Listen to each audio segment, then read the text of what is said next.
There you There go. we go. There we go.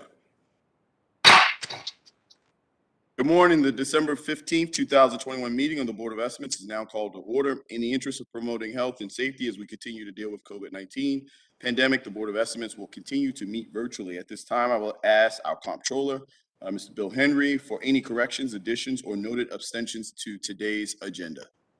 Thank you, Mr. President. There are no changes or corrections to today's agenda. There was a protest received for page 85, item number 2, Bureau of Procurement B50006147, Lead Risk Assessment Services. A protest was received from ARC Environmental LLC. The following items have been deferred or withdrawn. On page 23, Department of Transportation Memorandum of Understanding with Defender LLC is being withdrawn. Page 44, item number 2, Department of Housing and Community Development, ratification of grant agreement with I'm Still Standing Community Corporation is being deferred to December 22nd. Page 83, Department of Law, settlement agreement and release is being deferred until December 22nd. Page 85, item number 2, Bureau of Procurement, B50006147, Lead Risk Assessment Services is being deferred until December 22nd. Page 86, item number 4, Bureau of Procurement, B50006206, Procurement Assessment and Transformation is being deferred until December 22nd. The following items are being moved to the non-routine agenda. On page 71, Office of the Comptroller, Status Report Presentation, Department of Transportation, Biennial Performance Audit Findings. Pages 72 and 73, Department of Public Works, Emergency Procurement Agreement with Ullman Schutte Construction, LLC. Pages 74 through 76, Department of Public Works Post-Award Services Agreement with KCI Technologies Incorporated and Transfer of Funds. Page 85, oh, no, that's right, I'm sorry, page 87 through 89, Department of Human Resources Modification Establishment of AM 205-8 Substance Abuse Policy and AM 205-701 Severance Pay. No items are being moved to the routine agenda. No abstentions have been received by the board. There are no votes and no rejection of recommended awards. Thank you, Mr. Comptroller. I would now like to direct the board's attention to a memorandum from my office dated December the 13th, 2021, identifying. Oh, I'm sorry, Mr. President, I have a correction. Mr. Comptroller, too late. You're cut off. Go ahead.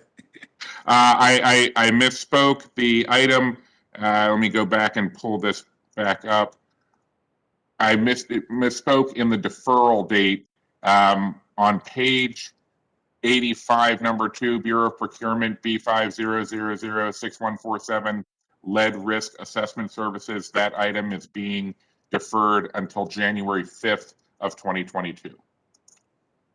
Got it. Is that all, Mr. Comptroller? That's it. Perfect.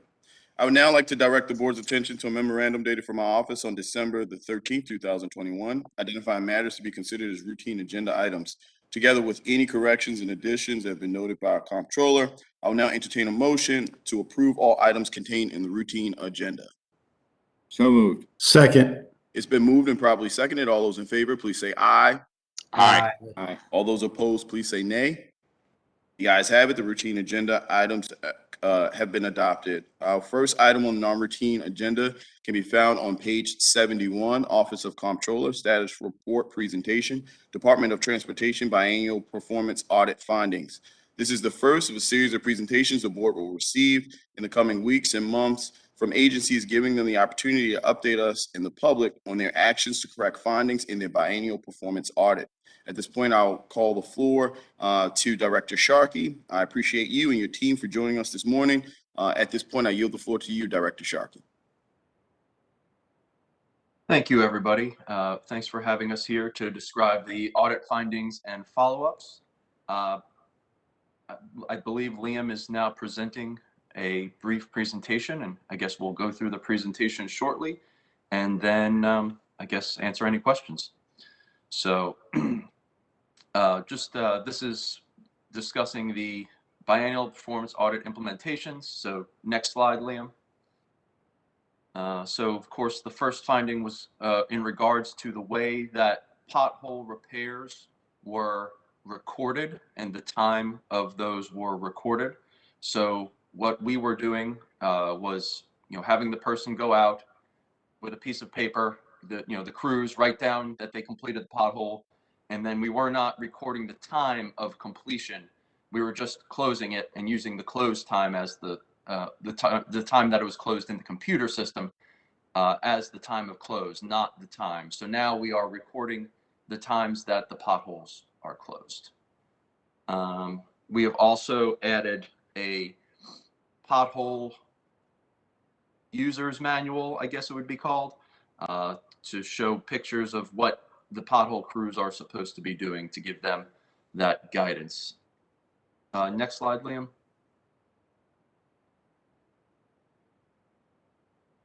So let's see. So we did the,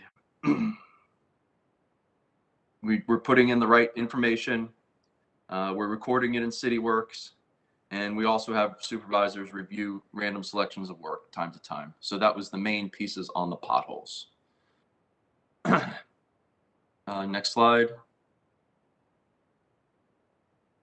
Okay, we slightly changed the wording. So the wording of the performance measure slightly did not mean what it said. So now it's changed to percentage of pothole service requests repaired, where it said number when it should have said percentage.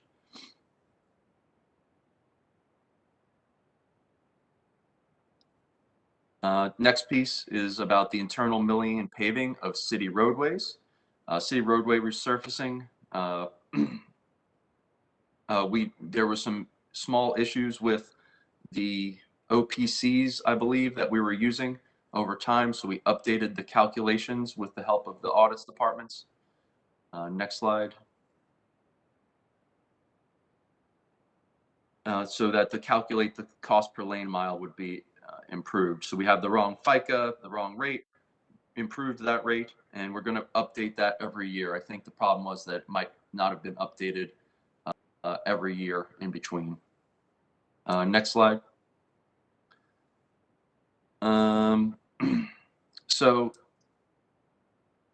So we working with, so the audits department with recommended not to have the total amount of performance measures, to not have the total number of citations.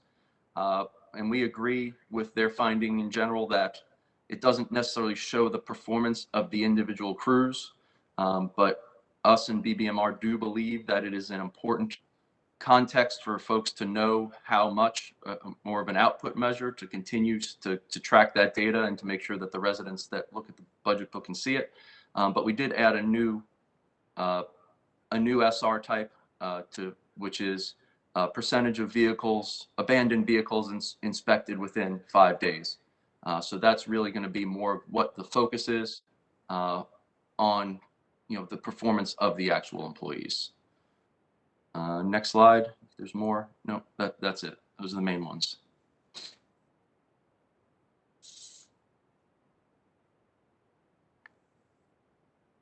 And I guess time for questions, or I guess. Yeah, if possible, if the comptroller can ask you some questions, Director Sharkey. Comptroller, the floor is yours. Thank you, Mr. President. Good morning, Mr. Sharkey. I really think I just have the one question that you mentioned at the end, the new metric, the timeliness of abandoned vehicle inspections. Do you already track the metric of how long the time is between when a abandoned vehicle comes to DOT's notice and when it's removed? We do. We have some dashboards that track that, and Okay. so it is the pandemic has hit us hard. So, but we do track. We have a dashboard that actually gets auto created every Monday and sent to me. Okay. Okay, that was my question. Thank you, Mr. President. Thank you, Mr. Comptroller. And I saw the hand of our mayor. Mr. Mayor, the floor is yours. Thank you. Thank you, Mr. President. Thank you, Director Sharkey. Director, I have one question, but I also think just Hearing the comptroller's question just reminded me, and I think would be good for you to talk about that a little in the public setting around with abandoned vehicles and the restraints that was put on the department during the pandemic, i.e., I'll let you talk about it, vehicles that you were no longer able to move based on the state of emergency order from the governor. But my question is around the calculation for lane miles. Do you know when was the last time before you updated it per after this audit? When the last time that number was updated before? I do not. Tish, do you happen to know?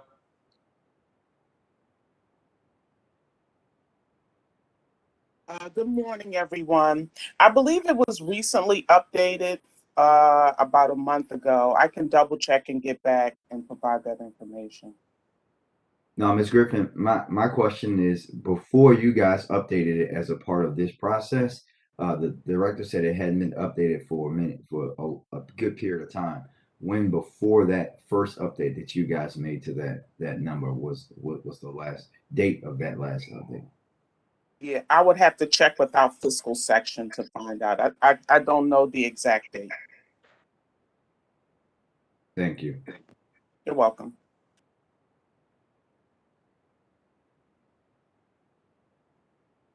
Director Sharkey and Liam, if you guys could continue the presentation. I think that's the main portion of the presentation there. Oh, okay. Nothing else for you to say, Director Sharkey? No. Okay. At this point, are there any additional questions or concerns from members of the board? Hearing and seeing none, Director Sharkey and team, thank you as always for a great job. Thank you. The presentation will be noted. Now we're going to move on to the next non-routine. Did I hear something? No. Next, we're going to move on to the next non-routine agenda item. We have 3 related items that deal with an urgent repair to a sewer outfall at the Back River plant. On page 72 through 73, Department of Public Works, Office of Engineering and Construction, DPW, Emergency Procurement Agreement. This is an agreement in the amount of $10,730,000 for Allman Shooty to perform the repairs. On page 74 through 75, Department of Public Works, Office of Engineering and Construction, DPW, Post-Award Services Agreement. This is an agreement with KCI Technologies for construction management services. And on page 76, Department of Public Works, Office of Engineering and Construction, transfer of funds. This is a transfer to pay for the prior 2 items. With the permission of the board, I would like to discuss these items collectively since they're all related to the same project and the same issue. If there are no objections, we will proceed with these 3 items combined. Hearing and seeing no objections, we will move with those 3 items combined. At this time, I'm going to turn the floor over to DPW Deputy Director, Mr. Matt Garbach, for some brief remarks and to introduce other members of DPW personnel to speak on behalf of this particular item. Deputy Director Garbach, the floor is yours. Good morning. Thank you, Mr. President, Mr. Mayor, Mr. Comptroller, honorable members of the Board of Estimates. I'm Matt Garbach, Deputy Director for the Department of Public Works. As you mentioned, there are 3 items. DPW completely acknowledges that this is a rather large item and it is of a quite emergency nature. So some quick background, the Back River Wastewater Treatment Plant treats the majority of the wastewater for the city of Baltimore as well as Baltimore County. There are 2 large pipes that convey this sewage or the wastewater into the plant. These are parallel pipes. They're over a century old. The pipes are basically 12 feet by 12 feet square. They're massive structures. And they convey all of the wastewater into the plant.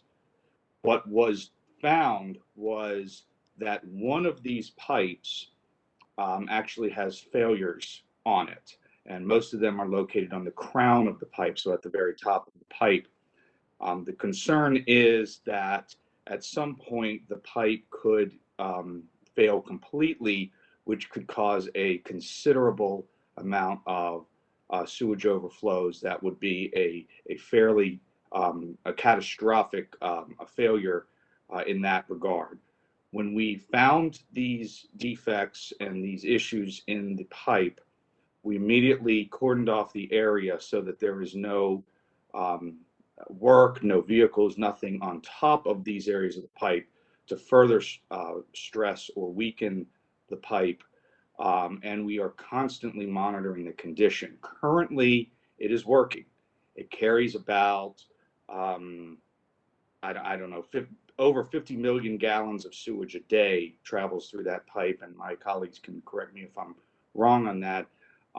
But that is being monitored daily. So it's still in operation, it's still being worked, and it is being monitored for any additional issues that come from it, but it needs to be repaired. The bulk of the cost of this contract is really going to be the diversion of that wastewater and sewage level. We're talking a massive pipe and a significant process in getting pumps and bypass lines to pump that pipe out so that we can isolate the area that needs to be repaired. So it's not just a normal wastewater pipe, it is a large conduit into which most of the sewage of the city and the county flows into the plant. When we found this out and requested emergency authorization, we did ask for construction bids. The ones we received from Ullman Shooty were the lowest bids or prices, excuse me, price quotes. It wasn't bid out, but we asked for prices. And Ullman Shooty's also the prime contractor for the Headworks project. So they have an intimate understanding of the inflow of sewage to the plant, as well as the pipes and the lines moving to the plant. So it made engineering sense as well as financial sense to move forward with engineering, with Ullman Shooty, excuse me, for this particular item. And with that, I'm gonna, with your permission, Mr. President, turn it over to our chief engineer for DPW, Mr. Tim Wolf, if that is permissible, sir. Just 1 second before we go to Mr. Wolf, Deputy Director Carbark. From Yes, a sir. moratorium perspective, was the second pipe evaluated for some of the same defects to ensure that in a year or 2 or 5, we don't have to come back and do this on the second pipe? Mr. Wolf can answer that, but my understanding is we are constantly monitoring these issues, and we are making sure that this is not something that happens on the other pipe or elsewhere on the pipe. But Mr. Wolf could answer that in more detail.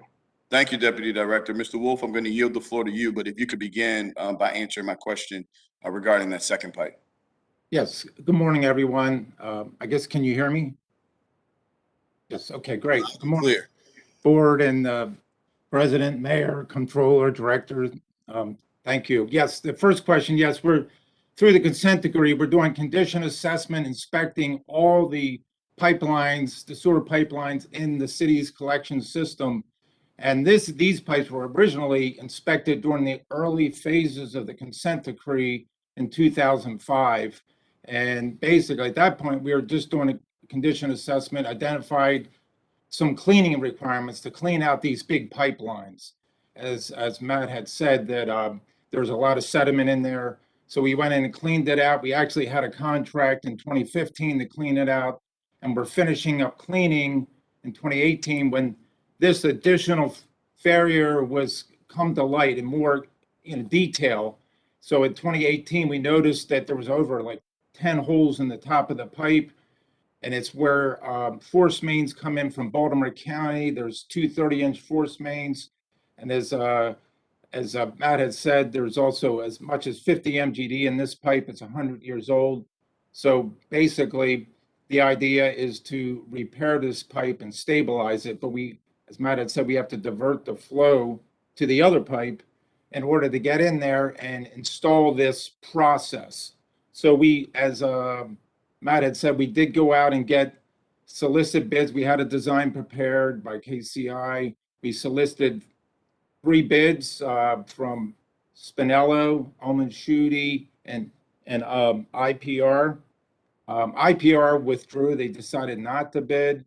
And then we got 2 bids. The low bidder was Ullman Shooty at $10.7 million, and the next bidder was $17 million. And I I think the delta there is that Ullman Shooty had just done a repair further downstream for the same pipe that had a similar failure, and they're using the same specialized repair method. It's a spiral wound in pipe insulation with concrete injected into the pipe to stabilize it. So it's pretty specialized. And so we went ahead and got that through, did an emergency authorization, and we're poised to move forward with performing the work. So that's a quick overview. I can provide more details as necessary, but as Matt had said, it's very critical. These are the only two pipes that convey the 120 million gallons a day of wastewater to Back River. And during dry weather flows, it's about 120 MGD. They split between both pipes, but during wet weather, we can see 300 or 400 MGD of flow. So these are critical pipelines, and that's why we proceeded an emergency authorization to get this repaired, stabilized, and back in service in the sense of confidence that we've stabilized the failures there. Thank you, Mr. Wolf. And I think what I heard from you is the same evaluation that was done to find these defects on this particular pipe were also done on the second pipe. And at this point, there are no additional defects on the second pipe. Right. The only thing we're doing is, part of the work is also to maintain cleaning, and inspecting the pipe on a regular cycle, part of the consent decree, part of the city's programs. Is the cleaning complete on the second pipe? Actually, the cleaning is starting to mobilize now upstream and move downstream because of the Headworks project that just came on board. We had this basically hydraulic backup in the system causing sewage to back up in these big pipes for over 10 miles, and we had sediment. Now that Headworks is in service, it's operating now, the flows were moving through, so we're going to go back and clean it again to improve hydraulics. So that's just actually getting underway now as well. So to level set expectations with that additional cleaning and the work that you have to do with Headworks underway, some additional defects could be found in the future, correct? That's true. And but at this point, we, through the inspection that we've done in the past, the biggest challenge was the sediment buildup that robs capacity of these pipelines. So that is, really the focus at this point. No, I appreciate that background. Just want to level set, make sure we're all on the same page. Yes. If Mr. Garbark has to come back in a year or two and talk to us about some additional defects, just want to make sure we all understand and know why we're dealing with a century-old pipe that was before its time 100 years ago, but no longer that way. Right. At this point, are there any additional questions or concerns from members of the board for DPW? Hearing and seeing none, I'll entertain a motion.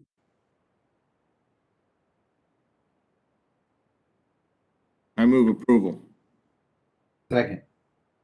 It's been moved and properly seconded. All those in favor of approving this item, please say aye. Aye. And all those opposed, please say nay. The ayes have it. This item is now approved. We deferred the ARC Environmental LLC protest.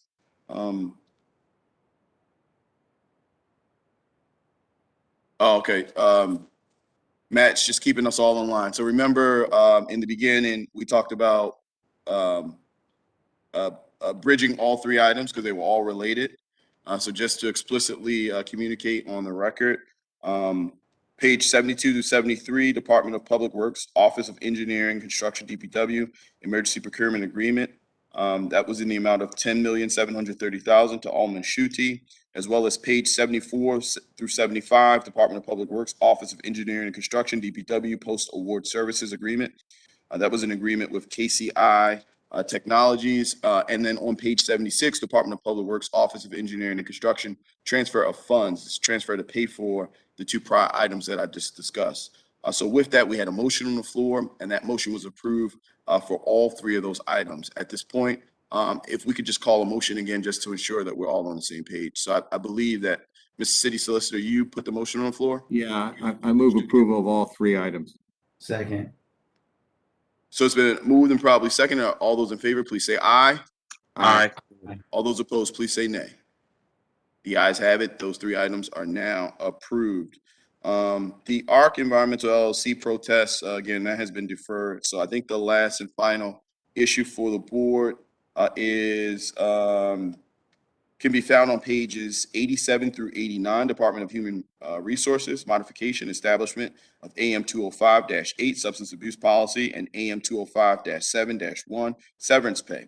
These changes may alter the pre-employment drug and alcohol testing policy for new employees in positions that are not safety sensitive and enact the severance pay program for certain management level employees who are not in civil service upon separation from the city. At this time, I would like to recognize Director Quentin Herbert from the Department of Human Resources to explain these items. Director Herbert, the floor is yours. Thank you, Mr. President, to Mr. Mayor, Mr. Comptroller, other distinguished members of the board. Both of these policy changes reflect this administration's commitment to equity and providing opportunity to all of the citizens of Baltimore. I'll begin with AM 205-8, which is the substance abuse policy. Currently, the substance abuse control policy is a standalone policy. We have a couple of those throughout the city. This action by the board does two things. It moves the substance abuse policy into the AM manual where all of the other policies reside, where there's a bit more uniformity. The second thing that it does, which is the only substantive change to the existing policy, is to remove non-safety sensitive classifications from the pre-employment drug screen requirement. This is in line with a lot of the benchmarking that we did as an agency. We looked at some larger municipal employers like Riverside County in Southern California, which has 20,000 employees. They have gone away from pre-employment drug screening for a number of their classifications. New York City government as well as Atlanta city government as well. This moves us more in line with the trend nationally that we're seeing. The trend of not requiring drug tests for these types of classification is gaining momentum nationally amid the current tight labor market. And the test itself is a disincentive for a number of residents to even apply for many of these city vacancies. So we believe that this change to the policy will create a more inclusive hiring process for many of our residents, will open the door for them to apply to some of the vacancies that we have throughout the city. And also there are benefits to the city in that eliminating pre-employment screening for these non-safety sensitive classifications, it'll save the city money because we're not testing these people on the front end, but it will also reduce the number of days to hire into these positions for these non-safety sensitive classifications. So this provides a number of benefits to the city and to potential applicants for city employment. It does not, the changes to the policy do not impact the city's ability to drug test for reasonable suspicion, or if a person is displaying signs that they are under the influence of a substance while at the workplace. So those provisions of the policy remain untouched. We did have a chance to discuss these proposed changes with our labor stakeholders. They were unanimous in agreeing to these proposed changes, and they were in support of them. With respect to AM 205-7-1, which is the severance policy, this is a new policy. This is a policy that DHR worked in tandem with the Department of Finance on. And again, this is a policy that brings equity to how we treat our executive level employees.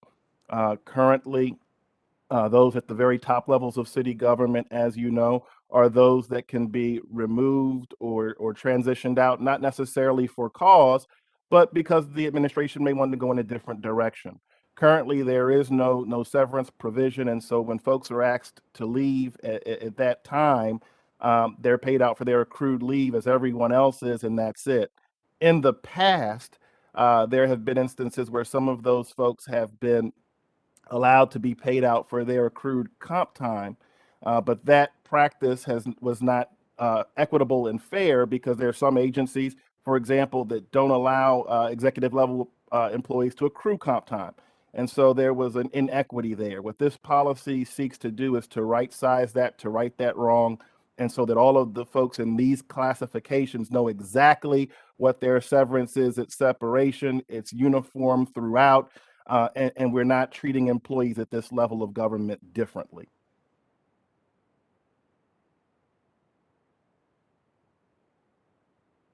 Thank you, Director Herbert. At this point, are there any additional questions or concerns from members of the board? At this point, I see the hand. Well, we'll go first to Mr. Mayor. The floor is yours. No, thank you. No question for me, Mr. President. Just a simple thank you to Director Herbert and his team for this great work. This is something that I tasked him and the solicitor with getting done very early on in the administration to make sure that our employment process was more fair, more open for Baltimore's residents, and we were no longer locking people out of employment who are ready, willing, and able to work in our great city. Thank you, Mr. Mayor. At this point, I also saw the hand of Mr. Comptroller. Ms. Comptroller, the floor is yours.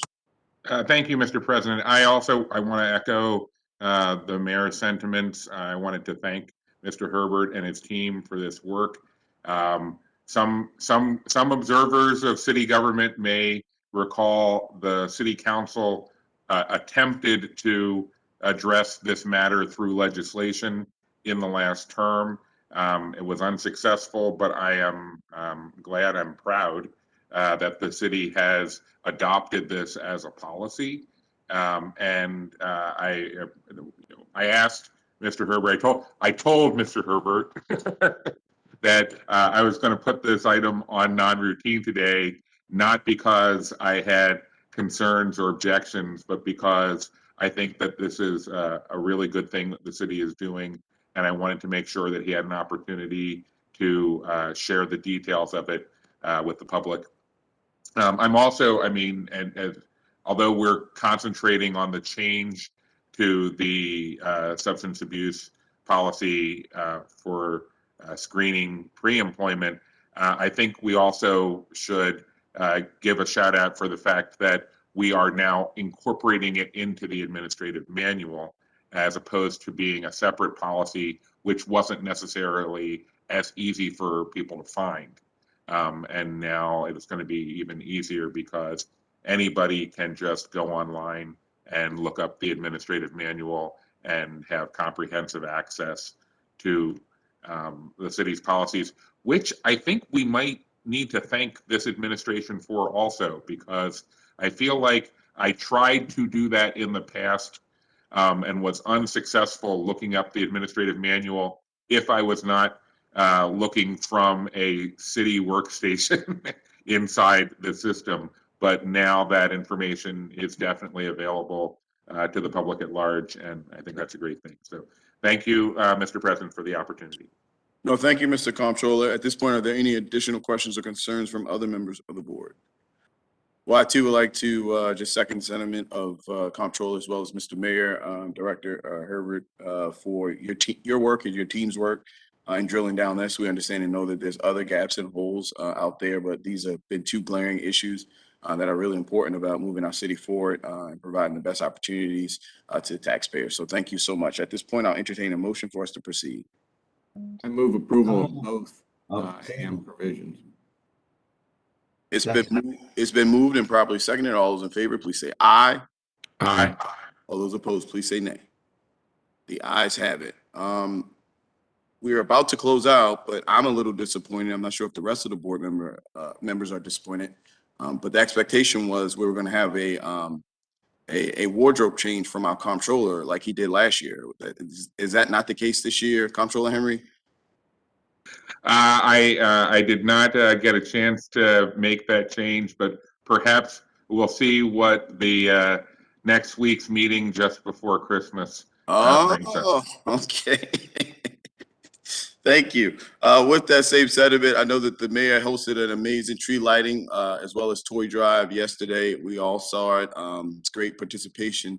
The event looked really, really nice. Tonight, the council will also be doing the same, not the tree lighting, it's for the mayor to light the tree. However, we will be collecting toys in front of City Hall from 5 to 7 o'clock. For Baltimore City Public School students, the first 100 to come to the event will also take home a computer. But we ask folks to bring toys for ages 2 to 12, unwrapped, nonviolent toys. They're going to be disseminated throughout the city by the movement team. So we've partnered with them this year, and we would love for folks to come out and enjoy free coffee, free hot cocoa, free donuts, some entertainment from Baltimore City Public School, School for the Arts students, as well as some praise and worship and gospel and Christmas themed music from Walk by Faith Ministries. Again, that's today in front of City Hall from 5 to 7 p.m. With that, is there any additional items that board members would like to bring up? Hearing and seeing none, there's no new business before the board. We will recess until bid opening at 12 noon. The Board of Estimates will convene on Wednesday, December 22nd, where we might see a special guest appearance. Okay, so that's December 22nd at 9 a.m. for our final meeting of 2021. I would like to thank everyone for tuning in. Baltimore, happy holidays, and we love you. Thank you. The Board of Estimates is now in session for the receiving and opening of bids.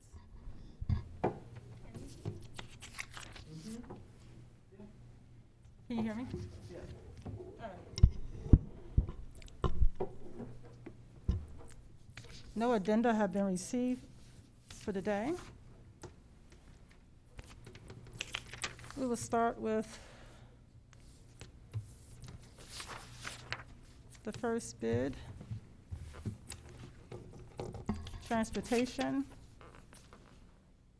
TR 21004, Inspire School Sidewalk Reconstruction. Bid bond is required. Okay. This one has a bid bond of 2%. Go ahead. Submitted by CNN Associates. Okay. Thanks. Submitted by CNN Associates. With a bid bond. Amount $1,631,689.00.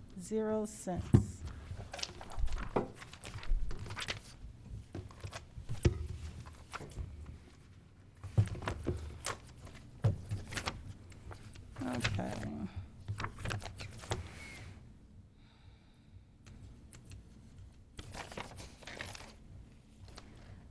This one is from E&R Services, Inc.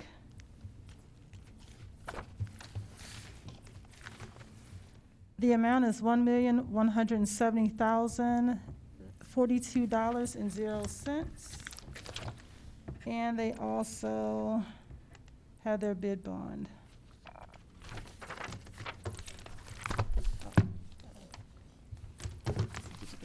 Sorry.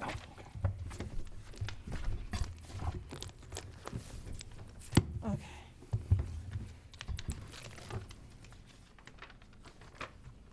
The next one is from P. Flanagan and Sons Incorporated. With a bid bond. With the bid bond submitted, and the amount is $1,861,717.00. Say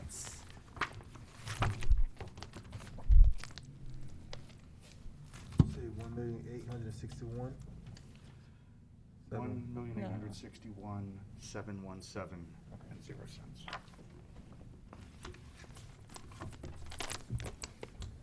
All right.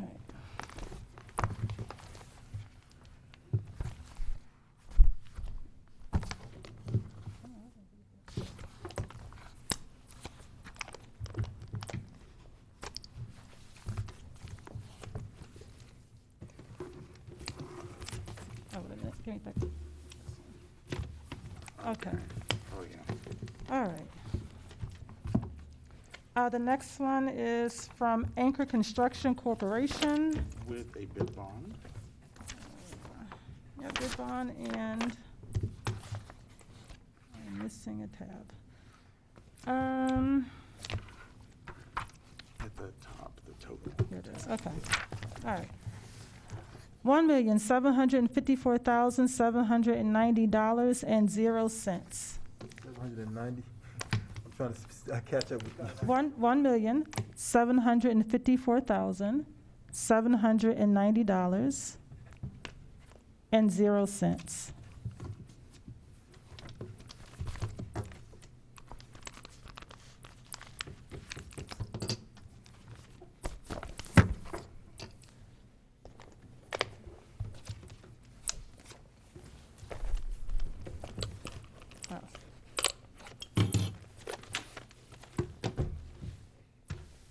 Okay, this next one has been submitted by J Villa Construction, Inc. Bid bond, I don't see one. I don't see it either. Oh, yep, I got one. Copy of Okay, you have it. 117, page 117.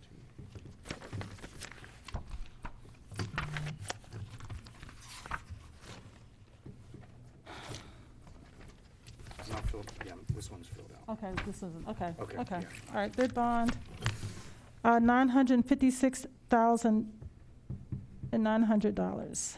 $956,900.00. It's not in here, but it's in that one, all right? Correct, Okay. yes.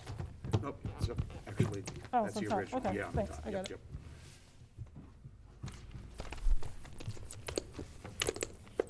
Okay.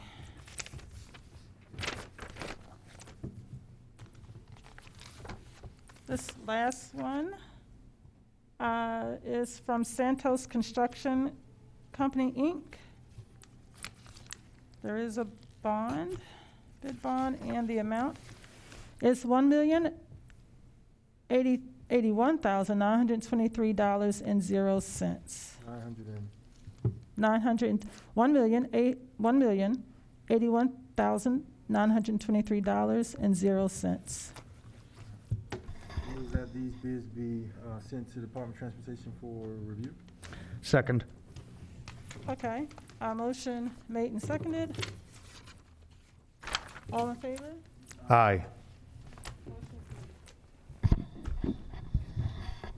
Okay, the second bids are for, it's for B50006293, banking services. These are technical, so I'm just going to read.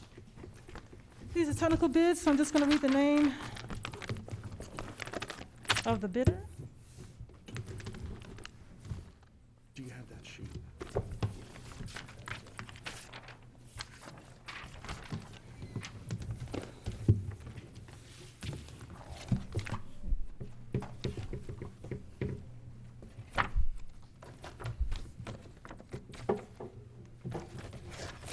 Who's their official name?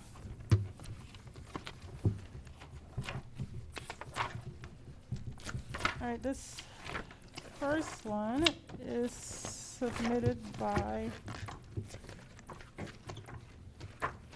M&T Bank.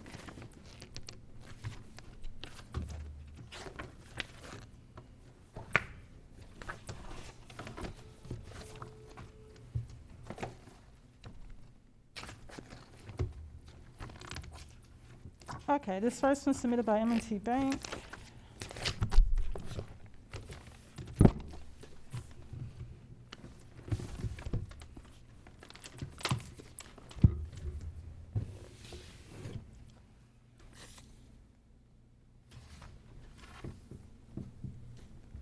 The second is submitted by TD Bank.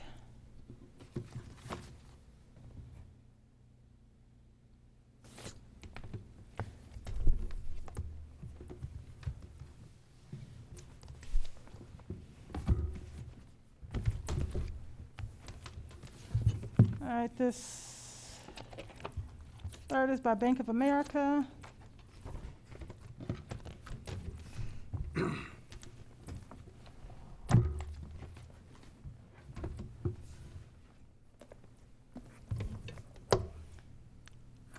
All right, the next one is submitted by Truist Bank.